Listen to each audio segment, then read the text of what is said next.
खूप वर्षांपूर्वी, जिथे आज ककन मठ उभा आहे, तिथे फक्त ओसाड जंगल आणि भयान शांतता होती.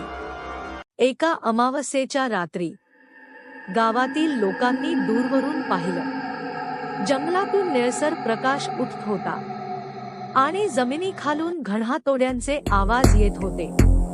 म्हणतात, ती माणसं नव्हती, ती होती भूते आणि अदृश्य शक्ती. एकही दगड हाताने उचलला नव्हता.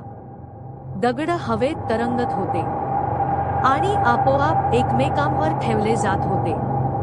रात्री 12 वाजता एक प्रचंड किंकाळी ऐकू आली आणि अचानक सगळं शांत झालं. सकाळी सूर्य उगवला तेव्हा गावातील लोकांच्या डोळ्यांसमोर एक भव्य मंदिर उभं होतं. ना पाया, ना आधार.